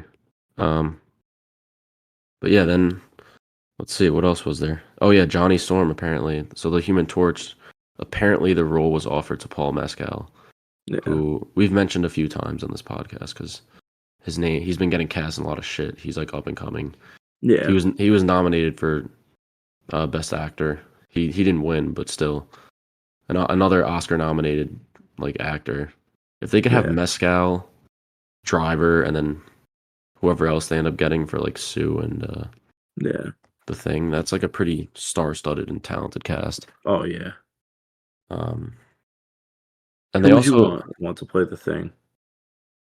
um I don't know, a man, I guess. I don't really care who it is, but I want I do think it is It's important definitely that gonna be like a. They're gonna make a Jewish, like, cast a Jewish actor. yeah, It's I like was the gonna say I think it's important for that character to be portrayed by a Jewish actor yeah because of like how important that is to the character in the character. comics. Yeah, Um, but I don't really have a preference. I know Seth Rogen's name has been floating around, and yeah, some other people. The Thing is probably the character that has had the least amount of rumors surrounding their yeah, casting. We've heard a ton of different people for Reed, a ton of people for Sue. yeah. So, but yeah, it is what it is. I mean, I'm pretty sure casting should be pretty imminent. I mean, yeah, it's gonna be probably the next couple weeks. Because when are they? Mhm. Aren't they gonna film in the summer? I would say so. Yeah. Yeah, Um, but yeah, we'll talk more about that eventually. yeah, You know, when shit is more concrete and people are actually signed on for stuff. yeah. Uh, so some more casting stuff though. You want to talk about the Creature Commandos cast got released? Oh, yeah. I wish. Hold on. I gotta pull up a picture of it. But honestly, from what I remember, the cast was pretty like stacked. Yeah, I remember. What's his face? Ron Perlman. No, not Ron Perlman. I'm sorry. David Harbour is playing Frankenstein, Yeah, that's gonna be which I pretty thought was cool. yeah, And it is cool that what's it called? Um, I'm sorry, I'm distracted because I'm trying to look up this cast. yeah. So It is cool that these characters are gonna be played by the same actors in live action. So Yeah. when like the voice, when you're like hearing, oh, this like David Harbour is gonna voice Frankenstein, I'm also like picturing in my head, okay, yeah, so he's gonna play him in live action too. But you could Which see, like, I feel like that's an actor you could see playing Frankenstein. yeah, for sure. And I think overall that'll lead to better casting. Yeah. But we'll see because some of these people probably haven't voice acted before, so we'll see like how well it Yeah. translates. Alan Tudyk, which he's going to be playing Dr. Phosphorus, but Alan Tudyk's a fantastic voice actor. Yeah, he voiced the Joker, I think, in the Harley Quinn show, right? Yeah, and he was the writer for this was the writer who wrote the Doom Patrol TV show, which like I love that show. I don't have you ever seen it? No, I haven't. I've seen Titans, but not that. Yeah, it's like but I feel like the discourse around it is that it's like it's a good show. Yeah, I've seen great Um, things about it. yeah. So Alan Tudyk plays the main villain in season 1. So I feel like that's probably why they cast it. Like they know he's like a good actor. They cast Frank Grillo is Rick Flag Sr., which I still kind of don't understand. What don't you understand about it? He's gonna because Rick Flag is how old in real in the Suicide Squad? I mean, he's got to be like probably late 30s, I would say. Or like Yeah, and 30s. Frank Grillo in real life is what 40, 50? Like he doesn't look like his dad. Yeah, I don't know if that character is going to come to live action because I feel like the story is being told during World War II, right? Isn't it about how these monsters like fight Nazis or something? Maybe no, I don't think. I think so, it is, bro. I'm pretty sure. Because the guy Economos is in it. Oh, well, maybe he'll appear like at the end. They might do something where they end up getting stuck in time or something. That's the only way I think. Because a lot of people are saying it's going to take place on like Dinosaur Island. Okay. Which I guess is like maybe it's got to be like, something to do with the past. Yeah. Yeah. Because like if this let's just say it took place in World War II, like he wouldn't be able to come and play him for like a present day version. Yeah, no.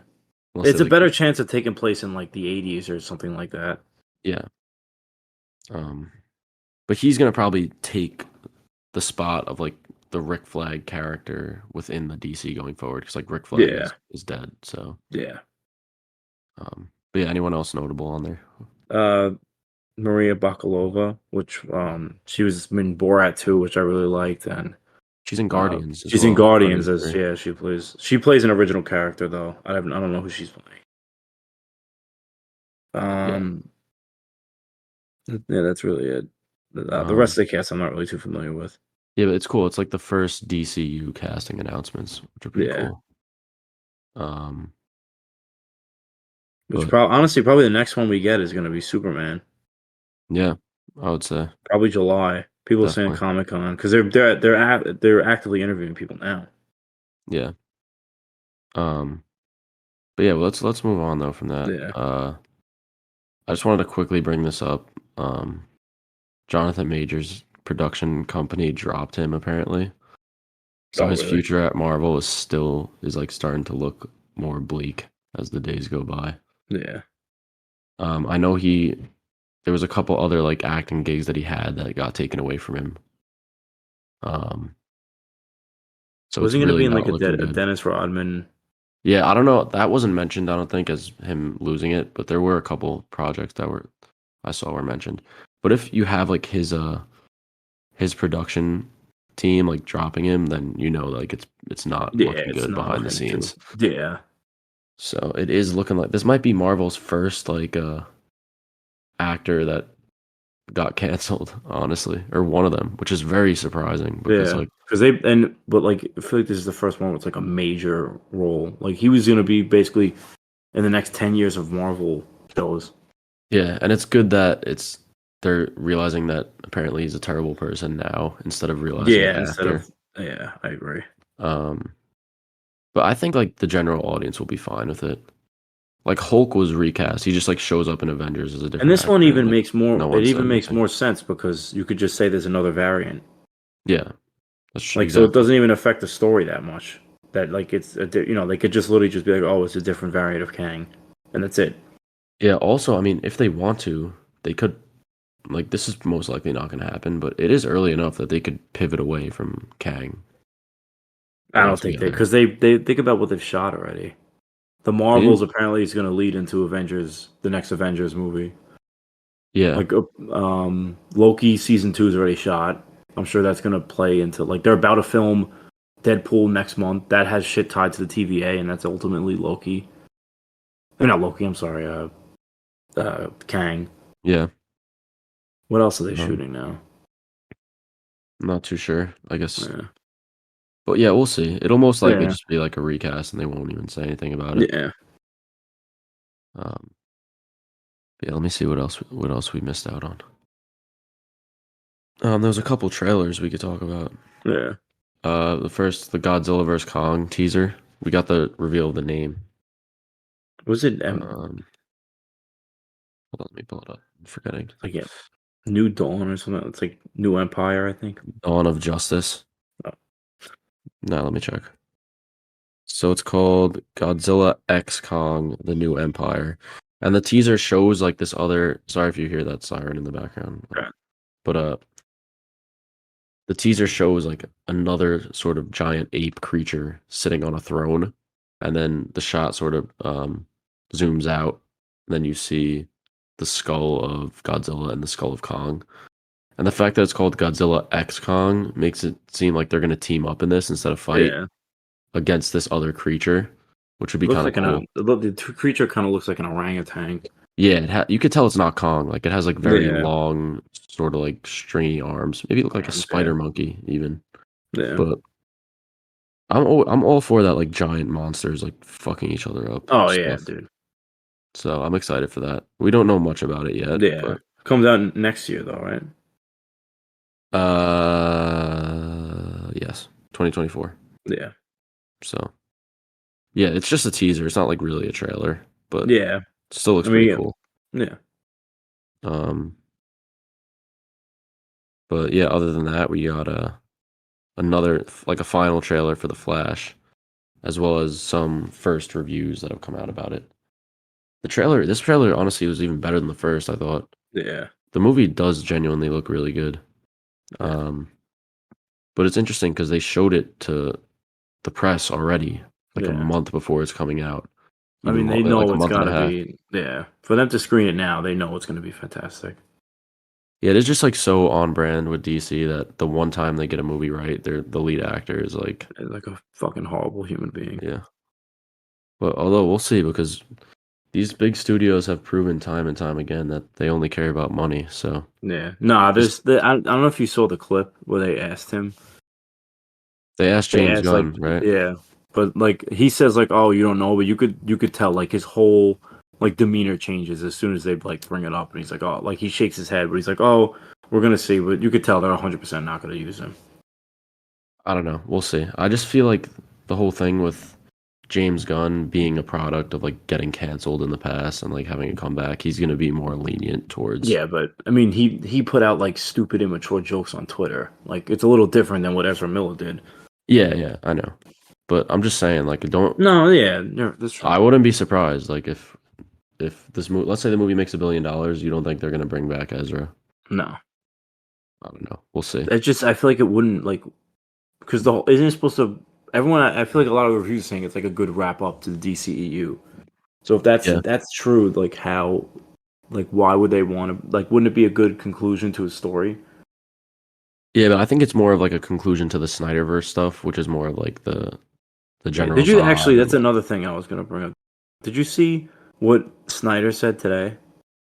Yeah, he said something stupid about like how he was gonna make like he said in his like universe that the Amazonians were like descendants of Kryptonians or something like that, right? Yeah, he said like Zeus was gonna be like from Krypton or something, which is so stupid. Yeah, dude, I like how people like so many of his like creative decisions are just like so dumb. Like I just don't understand. Yeah, his proposed trilogy of Justice League movies was gonna have Superman die and then Batman and Lois Lane have a kid together. Yeah. So dumb. And then like that kid is gonna become the new Batman or some shit. Yeah. It's like so stupid. Just he tries to be so different and like, but you know, this is all theoretical shit, so it doesn't really matter. But we got a little sidetracked though. I want to talk about the reviews for The Flash, which apparently all really really great reviews. Some Yeah. people are even saying it's like the best superhero movie ever made and stuff, which I don't know. I doubt it'll be that good. Yeah, I But don't think it's gonna be as good, yeah, and I tend to prefer Marvel over DC, but I would never root for like DC to make a bad movie. Like I want to Oh watch no. good movies. I want to see good Absolutely. movies. So I'm glad that Yeah. apparently it is good, and hopefully Andy Muschietti gets his flowers for this, Yeah. and maybe People are they'll give saying him. that he's gonna direct a new Batman movie. Yeah, I've always liked him as a director because Yeah. especially because Yeah, I I was like that introduced to kid. him in like It, and I Yeah. really enjoyed that movie. I mean, So he was also tapped to do the live action Attack on Titan, but this is maybe like 2013, and there's been like no news about it since. yeah, I was kind of hoping now that he's in the spotlight again, like in some of the interviews, they'd bring it up because like they like when they announced it, like it was like during the It 2 like press tour. that It was was a 10 while, years ago. maybe not No, 10 years ago. It feels like a 2013. no, never Um, mind. It wasn't that. Maybe it was the It 1 press tour then. yeah, but whatever. Regardless, um, the one thing that's exciting me about the Flash, though, the reviews is I saw a couple people saying like, yeah, like this is what people thought Multiverse of Madness was gonna be. Yeah. I think there are gonna be a lot of like cameos and like different universes and stuff. Yeah, I've seen like I saw a room. Actually, I don't even know how you're gonna say anything because it could be a spoiler for the. But apparently, like one of the scenes is like it's a really interesting cameo. I think I know what you're talking about, but yeah, I won't mention Yeah, it just in case. But yeah, yeah, I am very intrigued by that. I want them to like just go all out and do all these cameos and shit because it's always yeah. just I fun mean, to if you like think do about that. it, they have no like reason not to. This is like essentially like they're gonna have a clean slate come in 2024. So like there's no risk. You know what I mean? Like it's not like they have to worry about like what they're setting up and shit. You know? Yeah. Um, but yeah, well, it's great that it's getting good reviews. We'll eventually Yeah. talk about. I feel like we've been talking about the Flash like every single episode since we Yeah. started. Well, think about like how many writers, how many directors it's been. Like I think they announced The Flash when the first season of the Flash like TV show came out. Like they announced they were going to do it. Like the writer director, Yeah, and that's had and the 9 Flash season seasons. is ending now, and the movie's just coming out this year. I mean, granted, obviously COVID and everything Yeah, happened, but it still. is pretty unreal. Yeah. Um, but yeah, another superhero thing though we could talk about. I forgot we should have mentioned this when we were mentioning CinemaCon, but Sony had a press conference Yeah. and they talked a little bit about their Kraven movie, which is going to be rated R, Yeah. surprisingly, or at least they say. I don't. And I still don't believe it's going to be. they showed like a little trailer to people Yeah. at CinemaCon When is it coming at, out? October at the end of the yeah, I believe October. It's definitely the end of this year. or it's either October or it's like January of next year. Yeah. Apparently the footage of no, I think it's definitely this year. But apparently the Yeah. footage of the trailer showed like Kraven killing a bunch of like animal poachers and like it was like pretty violent the way he was Yeah. like murdering them. There was a lot of blood. And by the end of the trailer, you see Kraven to like talking to some guy and he's like, "You want to see why they call me the Rhino?" And And like like like pokes injects himself himself. with a needle Yeah. and like his body like starts turning into a rhino. Which is just like so funny and so Yeah. dumb. But it is I cool mean, that they're gonna conclude yeah. other Spider-Man characters or Spider-Man villains. See, like I just I mean I kind of disagree in a way with because like what does the Rhino have to like? I just don't know. It doesn't make any sense. Like though they shouldn't Well, even be making this movie in the first place. Like I how do you just know it doesn't make any sense? We don't know how he's gonna be introduced in the movie. but like think of I don't know. I get like what are the odds that they actually make like a good story around why they interact with each other? Um, I mean, it's pretty easy, I guess. Rhino is. It could be like, oh, this guy is experimenting and killing rhinos to like Yeah. make some I mean serum to turn him into a I rhino, and guess. then Craven could get tied to him and like try to kill him. Yeah. I don't know. Do you think I don't know. Morbius will show up? I fucking hope. That would be sick. Do you think Yeah. more? I don't know, bro. I really Nah, wish there's they'd go no back to nah. Morbius. Nah, they never will. If anything, he's gonna cross over with Venom. Yeah. Well, hopefully, who knows? So now that Rhino's confirmed to be in it, what's our Sinister Six looking like? Craven. Venom, Kraven, Rhino, I guess. uh, Uh, Vulture from the Vulture, MCU, Morbius, Morbius, and and El Muerto. El Muerto. Yeah, apparently And Tombstone's gonna be the villain of El Muerto. That's another thing that came out. that would be pretty cool, even though that movie is dumb and shouldn't be made. But Yeah. um, yeah. Anyways, the last two things we have to talk about before we get to the last movie. Uh, the trailer for Taika Waititi's next movie was released. It's Oh, called Next. actually, I forgot something about Sony. I just All right, realized. sorry. Andy Samberg was actually announced as cast as the Ben Riley in the Into the Spider Verse, which is what's his name? The Scarlet Spider. I forgot. I always Yeah, forget his yeah. name. Which I don't. How do you feel about that casting? I mean, I don't know. I feel like it's fine. I'm not like the biggest Andy Samberg Yeah, fan, but I feel like I he's either gonna like absolutely like crush it or it's gonna suck. I mean, I don't think that character is gonna have that big of a role in the movie. Yeah. Like, I have no idea, but I just doesn't seem that way, at least. One thing I Um, noticed, actually, sorry to go a little off topic, but um, a lot of the promotional stuff that they've been putting out, there's no like, they're not. I feel like the spot isn't in anything. Like it's just like all about like uh, Spider-Man 2099. yeah, Like, do you think the spot's actually gonna have like a? I feel like he's just gonna be in like the first, maybe the first scene. Like it's the first villain. Like Miles fights in the scene, like it, like an opening scene, and maybe that's it. possibly. Yeah, Um, but yeah, we'll see. I don't. I'm yeah. not. I never was like that high on the Spider Verse shit in general. Really? Yeah, I so I think I'm gonna it's see the new movie, but I'm not like that. I think Spider Verse is like the best Spider-Man movie ever made. Um, I don't know. I disagree, but Yeah, I'm gonna have but to rewatch it. So, yeah. anyways, let's talk about these trailers quick. The what's it Next called? goal wins. Next Goal Wins. Yeah. So Taika Waititi's next film following his critically panned Thor: Love and Thunder, and I like that. I Yeah, I first of was all, it gonna. looks really good, and you could tell Yeah, that he's getting back to his roots of this like comedy that he does, like his favorite type of yeah. comedy. We This is talked, like, we watched What We Do in the Shadows for the podcast earlier, and that was like your first kind of his typical films, right? yeah, yeah. I mean, I saw Jojo Rabbit, but Oh yeah, that as well. I just think he's such a talented filmmaker, and I think that just because of like people not liking his Marvel films or not liking his just that last Marvel yeah, film, he started to like get a lot of hate on the internet. yeah, I agree. So Like, people forget how talented he actually is just because he put out yeah, one bad movie. I mean, it's not even that. It's okay. It's not even like like it's awful.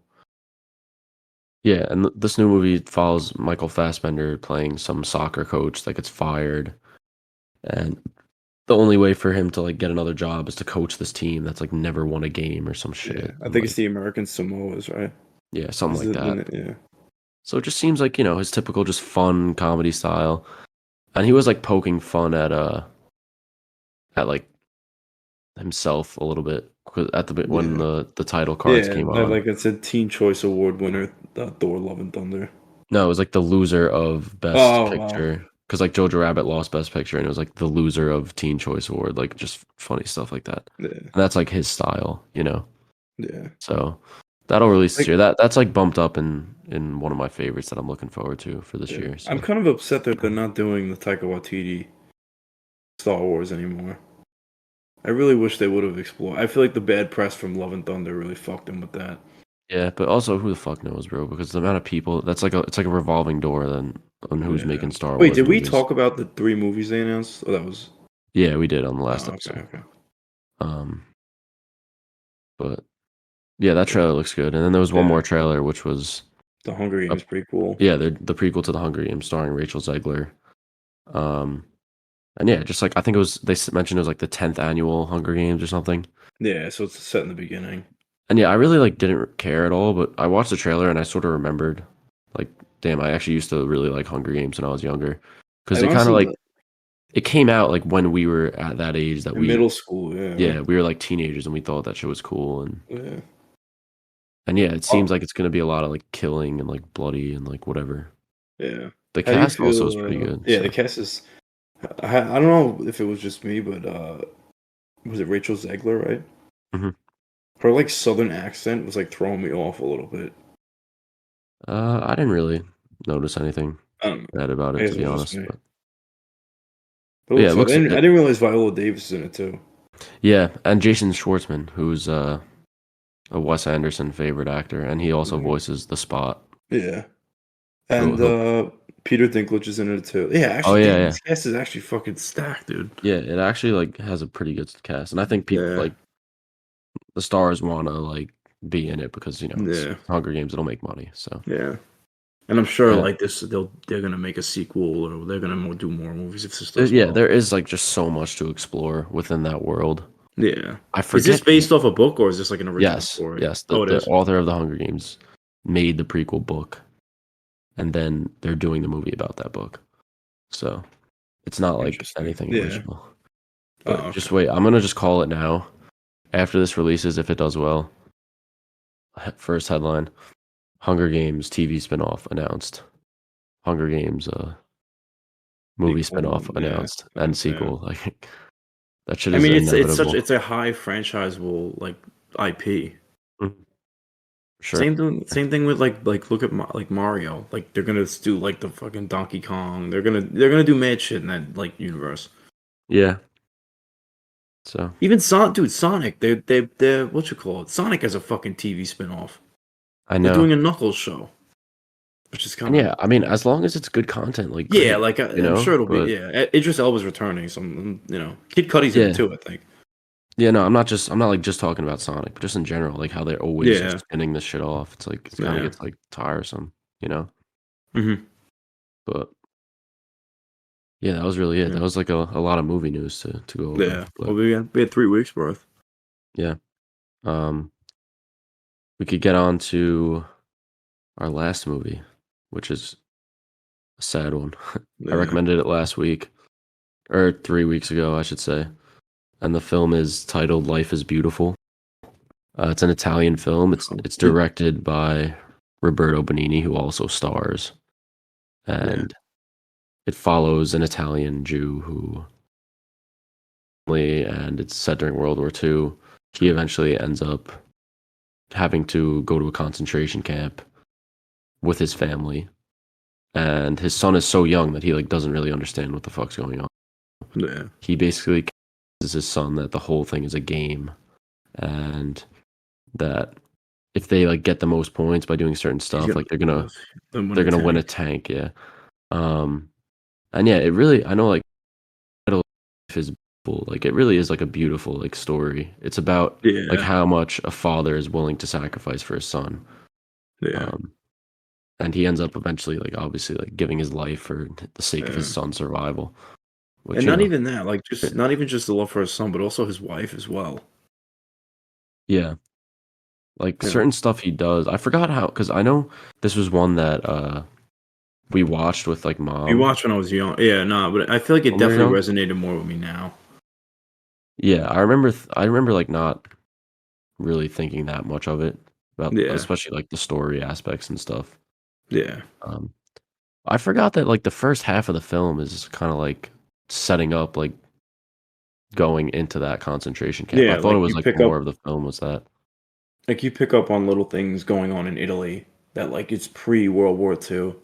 Yeah. And it is like a comedy, although it's Oh yeah. The like there's a jokes lot of are on the funny movie, scenes. that first half, there's a lot of like really funny moments, honestly. Yeah, there's one that I specifically remember, which was like I forget. Remember he steals his name is Guido, by the way. Guido Yeah. like is stealing that guy's hat. He's like talking to that dude. I forget who that dude Yeah. is, but he's like, "Oh, like where are your politics lie?" And like as he's Oh saying yeah, and this, his like son is the like dude's like, Adolf Mussolini. What do you say? Adolf Stalin. yeah, he's like Adolf, like stop jumping on the couch or something. Yeah. So then he was like, "Oh, never mind." It's Yeah. like, I remember too, like the I didn't mean to cut you off, but eh, the scene where they're in the like the German guards come in and like he has to translate in German, but he yeah, has and like he he's just just like making it up. yeah, that was a great scene. Yeah. The son is the kid who like plays the son's really cute too. He's like Yeah. I don't know. It's like very wholesome, like watching those scenes of him. Yeah. Um, When did this movie come out? I think 1997, I believe. Oh, so it's not even that old. Yeah, and I thought it was like it was from like the 60s or 70s. yeah, it was very it was the first time. I don't know if it was the first time, but it was one of the first international films to get nominated for Best Picture. It didn't win, but Roberto Benigni also he got nominated for Best Director and Best Actor. He won Best Actor, which is It's like crazy. it's one of the only times where um a director got nominated for both directing and acting. Did he write it Um, as well? I want to say yes, but Most I'm not I really feel sure. like if he's starring in it and he's directing it, most likely. Yeah, also the woman who plays his wife is his actual wife in real life. Oh, really? Yeah. He just seems like such a like high-spirited individual, Yeah. you know? Um when I was like researching the movie a little bit, apparently like when he won his like best actors award, he like jumped over chairs like at the Oscars and was like running up on stage and shit and just like acting like all goofy, like how kind of Yeah. like how he does in the And movie. doesn't like yeah. Um That's but yeah, awesome. I felt like he did an amazing job because Oh like yeah. he was able to ground his character and like show these emotions while Mm, also like doing all this goofy shit and yeah. like being this uplifting sort of person for his son, you know? Yeah. Um but yeah, I thought that the film did a great job of like just showing how little like the Nazis gave a fuck about like the Oh yeah, Jewish about it. people at all. Yeah. Oh yeah. One scene in particular was remember that dude that's like his doctor Yeah. and or he was a no, not was his doctor, but he was a doctor and he knew him from before. Hmm. And it was when Guido was like waiting tables. He would like always tell the guy like riddles to like just for fun, whatever. Yeah, yeah. So then when he realizes that when Guido like realizes that that's the same guy, he sort of like tells him he's like, "Yo, like it's me, it's Guido." Yeah. So then the dude's like, "Oh, like I have to talk to you about something important." So Guido's thinking like, "Yo, we're about to get out of here. Like this dude's about to Yeah. help me." But then when he goes to talk to the guy, he's like, "All right, like I have this riddle. Like I need you to like help me answer. I've been like losing sleep over it. Like I can't Yeah. even sleep. It's so horrible that I can't think of the answer." Meanwhile, like this dude is literally Like like a slaving Jew away. in the Yeah. Holocaust. Like it shows that they just have no sympathy or no like understanding of like how Yeah. like I don't know. I thought that They scene just don't was they like don't very treat well them done. like they didn't treat them like human beings. Yeah. And um I thought I that goes forgot about back that scene. again. Oh my god. Yeah, that goes to like again to his performance of like you could tell just like in the acting of his face and his eyes, like as soon as he starts Yeah. talking about the riddle and he realized like damn, like there's no shot we're actually getting out of here. Yeah. His face just like completely changed. Yeah. Realized like he wasn't going to be able to save his son, you know. Yeah. But um yeah, it's a very hard watch. I want to talk about my favorite scene though, which was Yeah. at the end. Like that whole like last ending scene where he tells his son to hide Yeah. And kill him. and he eventually gets caught, but he doesn't care because he knows that his wife is escaping and his son is going to be Yeah. safe as long as he Yeah. hides. And as he gets caught, even like walking to his death where he's going to get gunned down, he's still like walking like silly and acting goofy for to make his son Yeah. laugh Yeah. because that's like all he cares about. He's Yeah. literally like willing to die as long as his son is happy. Yeah. And then yeah, he eventually gets like taken out and shot. It's like really like sad and Yeah. Sad. powerful scene. Yeah. Um I remember even because just you talking about the riddle scene, like I remember that resonating with me when I was a kid, like when we watched that movie. Like even then, yeah. I realized I was like, "Holy shit!" Like that was a little bit of like I know I learned about at this point I've learned about the Holocaust in school and stuff, so I had like a general understanding of it.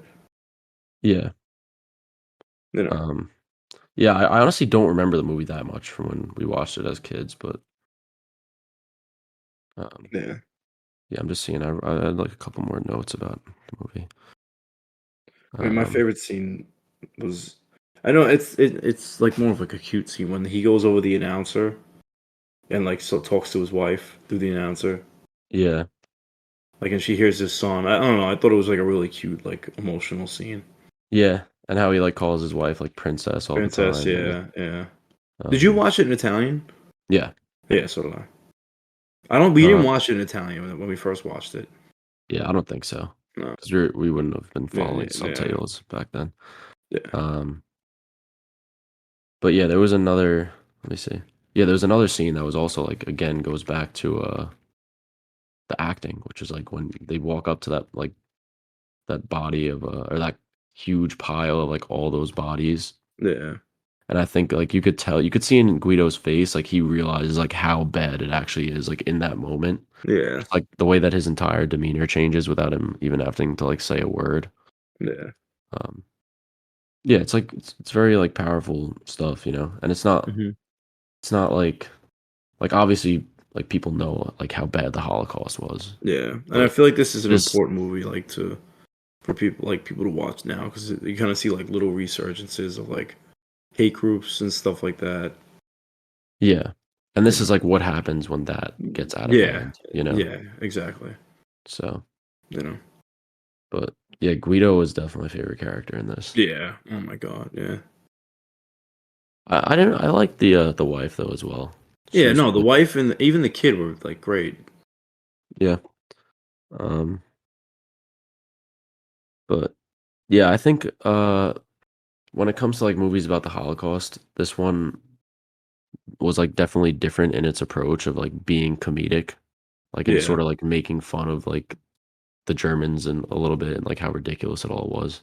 Yeah. Like like especially the scene you mentioned where he like fake speaking in German and stuff. Yeah. I know it did get some hate because of like how it didn't take the matter seriously, but I think it definitely did. It just like Oh yeah. like it knew when to stop Be serious. Yeah. being Yeah. funny, you know?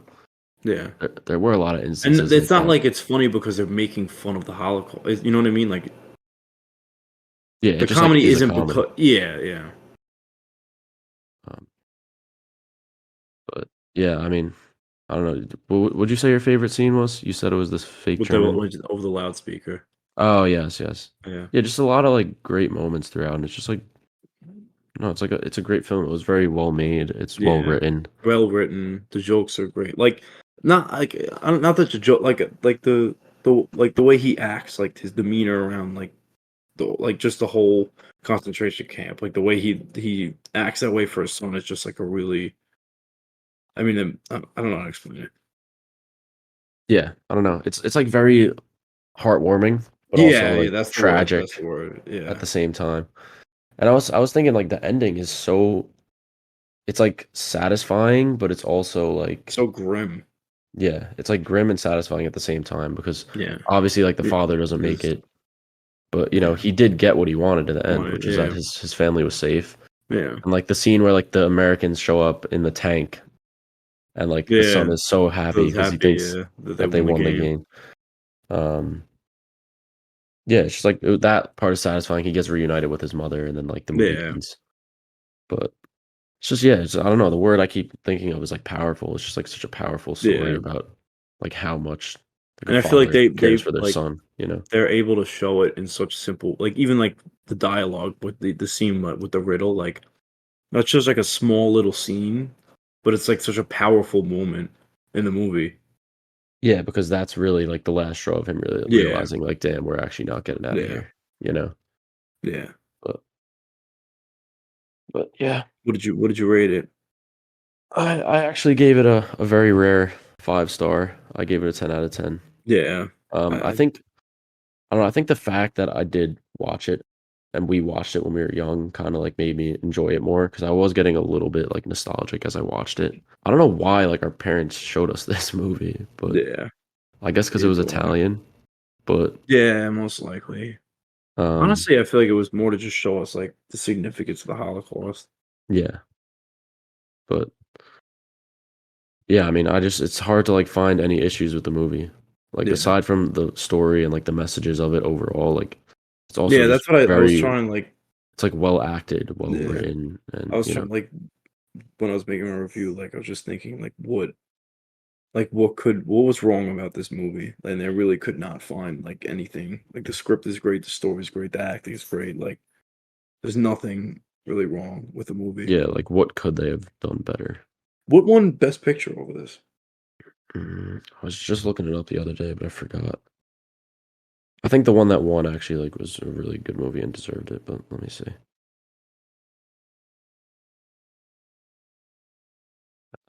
Let's see. I don't know. I don't want to be not No? talking. I don't know. I want to look it up, but I don't want to be silent for so long.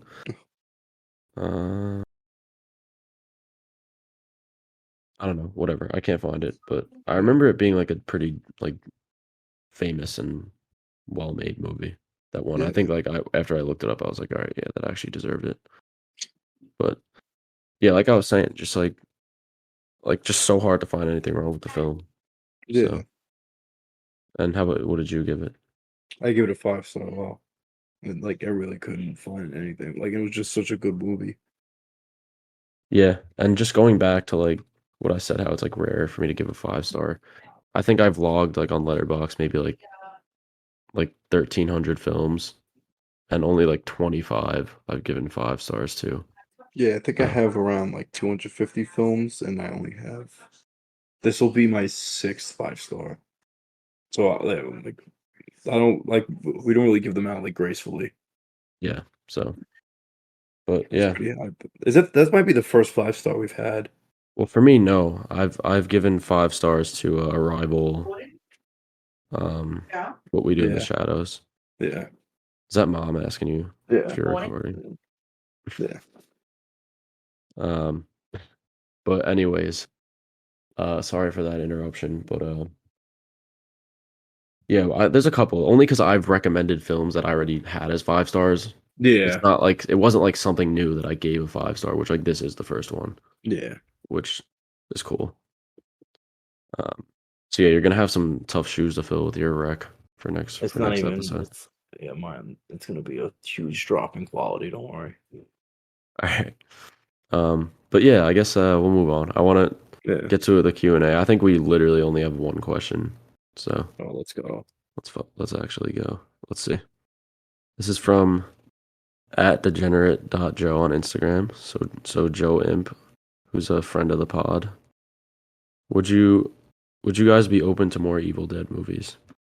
Absolutely. Yeah. Yeah, it's like a resounding yes, I would say. Yeah. Especially when they're made uniquely and like done right. Absolutely. Yeah. Just like so much potential for like great films, you know. Yeah. And there's so much more they could do with it, like different settings and like different time periods they could do. For sure. Yeah. And I feel like you could tell, like, especially with this franchise, always the people behind the scenes like care about what they're making, you know. Like these people are passionate about it. Yeah. But yeah, I'm always open for some more Evil Dead. Yeah. Always love to see some Deadites murdering people. Some demon monsters. But yeah, that's the only question. So yeah, we got to get our viewers got to give us some more questions for next week. Yeah. Also, I just want to make a quick comment. I could see when people like watch or listen to the podcast, I can tell like there are some listeners that are in like different states around the US. Like I'm pretty sure we have like 5 listeners that are from Denver. Oh, really? So like if you're someone listening and like you don't like know us personally, just reach out because I'm curious as to like how you guys have found this or like like where what algorithm that you got, or like where you actually live that you somehow found this Staten Island podcast. But yeah, that's just a quick aside. But I want you to give your rec because we'll be recording again in 2 weeks now, not 3 like this one. So I mean, it's not even close in quality to your movie, but it's a movie that we both watched a lot as a kid. So watching this kind of made me think about it. It's directed by Stephen Sommers, and Steven Sommers. It came out in 2004. It's Van Helsing. Oh, I love Van Helsing. which I haven't watched in like a really long time, and I feel like I'm gonna really enjoy it going back. Yeah, I actually watched this like about a year ago with one of my buddies. Oh, really? Yeah, I love Van Helsing, so I'm excited. Yeah. Yeah, not exactly a Life is Beautiful type vibe, Yeah, but no. it's definitely something that we're both gonna enjoy Enjoy, watching. yeah. So yeah, all right. That's a great rec. So next episode will be in 2 weeks. We'll do episode 23, Guardians of the Galaxy Volume 3, and Van Helsing. I don't know if there's any other movie coming out. I don't think so. If we find something, we'll just like announce it on the Instagram. Yeah, but that'll wrap up episode 22. Like I said, like follow us on Instagram, check out our letterbox, all that. And yeah, thanks for listening. We'll be back in 2 weeks. See you in 2 weeks.